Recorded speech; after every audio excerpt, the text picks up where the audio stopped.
I love everything that flows, said the great blind Milton of our times.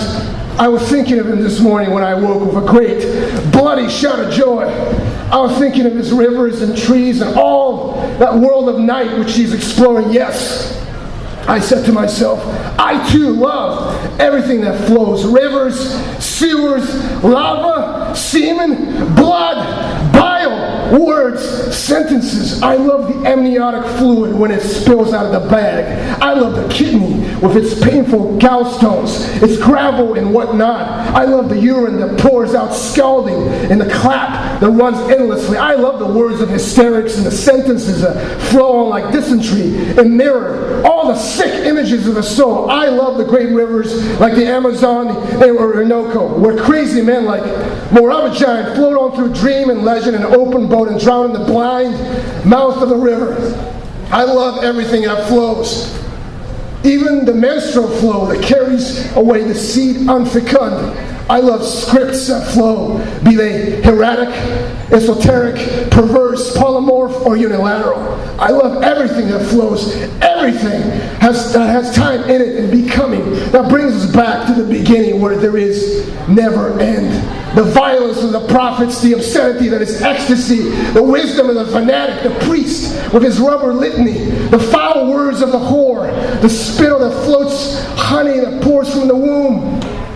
Away in the gutter, the milk of the breast, and the bitter honey pours from the womb. All that is fluid, melting, dissolute, dissolvent. All the pus and the dirt that in flowing is purified, that loses its sense of origin, that makes the great circuit toward death and dissolution.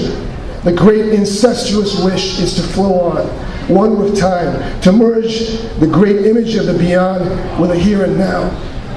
A fatuous, suicidal wish that is constipated by words and paralyzed by thought.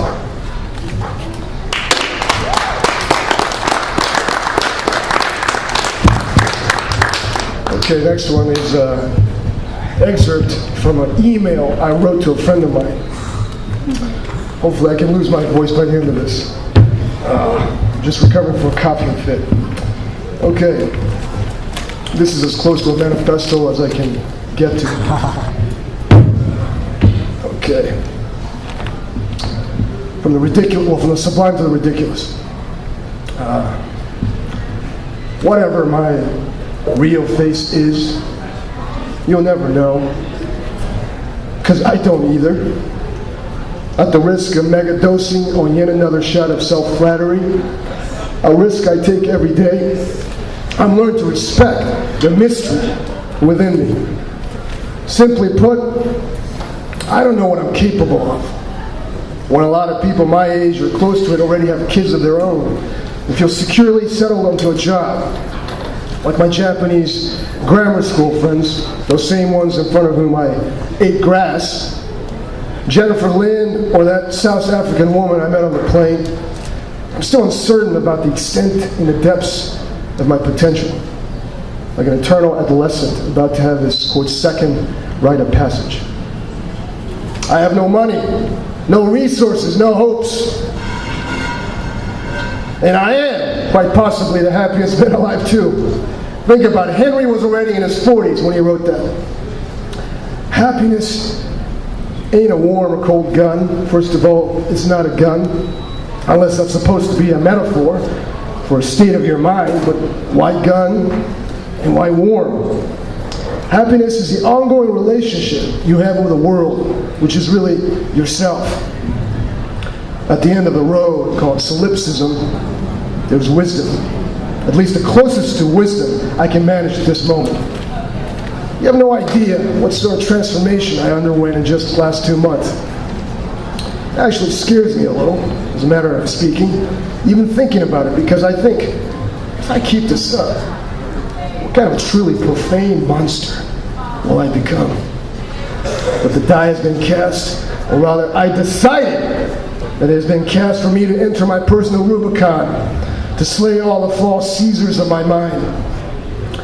If you ever see me driving on the streets of Toledo, you think me crazy, or maybe shake your pretty little head and smile. Here he comes again. The side windows roll down, my arm placed leisurely on the side. I'm shouting with a laughter in my voice to myself.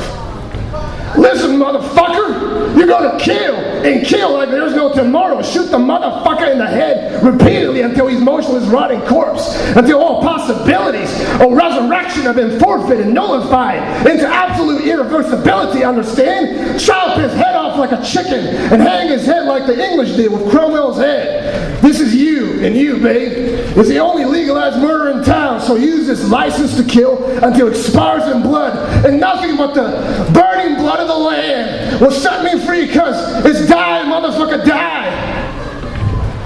If you didn't know me, you might have thought a psycho killer was behind the wheel.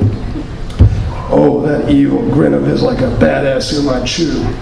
He got tired of his Orientalist typecast role, ripped off the ridiculous costume, shaved himself clean, and dug up Sax Rohmer's grave to burn and piss on his bones, ready to murder that imperialist asshole James Bond and gangbang his woman with a little help from the ghost of Che, John Lennon, and Fred Hampton. Well, you know me.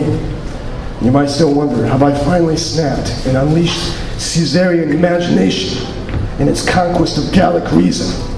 Stop the Julius references, will you? No, the facts are far more prosaic. It's just me telling myself to take the last 2 months seriously. There's nothing more than opening salvo in the real battle to come. A battle against myself, so ferocious and intense and real that my wrestling of the angel will end in my strangling the son of a bitch, or in, as a traditional Japanese swordsman call it, aiuchi, a fatal mutual strike. Onward dialectical soldiers, etc. This is my way of saying that I'm upping the ante, like I can't believe. Though realistically, in the cold light of what has occurred recently, the only way to repay an unbelievable reality is to give it up and believe. Call it God, fate, Atman, what you will. I'm a believer, as you know, after my fashion. My past is lit by God's light, brimming and vivid. You're so right, Henry. A close friend told me several years ago, I went to a bar and met this lacrosse coach with a hard body, and as I started talking to her, I just knew. You know that intuitive feeling you get in your gut when you know you're going to fuck? And I did that night, like you can't believe. Although she never returned my phone calls later. Yeah, I know, Jeff, because I got this feeling in my gut too, and I'm going to not only fuck all the bitches in the bar, but burn it to the ground before Leonard Cohen starts mumbling some bullshit about closing time. Orgy. Arson, murder, mass murder. This is the beautifully holy life I'm about to enter with my vow of depravity. When I read the Psalms 120 Days of Sodom at 12 years old, I knew that this was the life for me, except I was going to do it monastically, like a disciplined hermit on fire.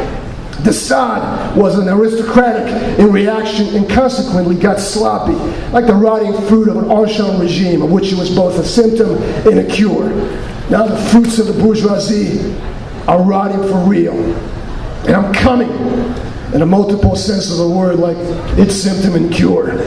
There shall be other symptoms and cures of mine, more fleshed out and developed collectively, like feverishly massacring mobs and genocidal lust. But I represent the last dying species of monks, praying for the destruction of the world and acting accordingly with all the necessary discipline and focus of a man who fucks God every day.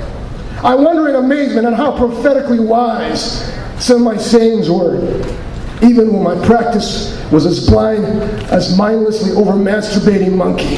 As for example, in order to be an ascetic, your senses must be decadently profligate. And to be in a decadently profligate liberty, you must be an ascetic of the soul. I live out my own prophecy. And when I go to hell, you'll be my bride. So drop and smash the motherfucking plate, guiltlessly and fearlessly. When it gets too crowded and you're about to puke buckets of vomit and explode like the fat man in Python's Meaning of Life. I'll be there, if not to hold your hand, at least to gently caress your back and remind you kindly.